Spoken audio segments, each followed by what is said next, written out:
وفاة الدكتور ضياء العوضي، ايه القصة وايه الحكاية؟ اسمع الفيديو ده ونرجع نتكلم.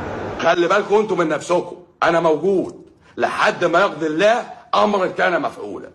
انا مع ربنا وبس.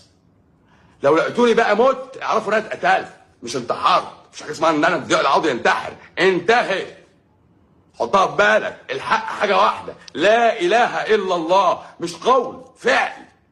ولا اله الا الله يعني ايه؟ قول الحق في وقت الفتنه. القصة بدأت ان الدكتور ضياء سافر دولة الامارات وتحديدا دبي، ونزل في فندق هناك، وبعد 3 ايام قفل عليه اوضته وعلق عليها عدم الازعاج. وعادة اي نزيل في اي فندق لما بيعلق عدم الازعاج محدش بيخبط عليه ولا يزعجه غير لما هو يطلب. الدكتور ضياء قعد اكتر من 48 ساعة قافل عليه اوضته، لا بيطلب حد ولا بيطلب اكل ولا شرب. وده اللي خلى ادارة الفندق تطلع تخبط عليه، ولما ما فتحش بلغوا الشرطة. ولما الشرطة جت فتحت عليه الباب لقيته ميت في اوضته. تتفق او تختلف مع الدكتور ضياء، فهو في الاخر مواطن مصري ليه كل الحقوق وعليه كل الواجبات.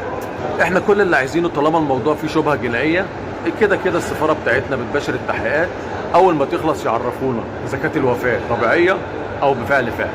ربنا يرحمك يا دكتور ضياء.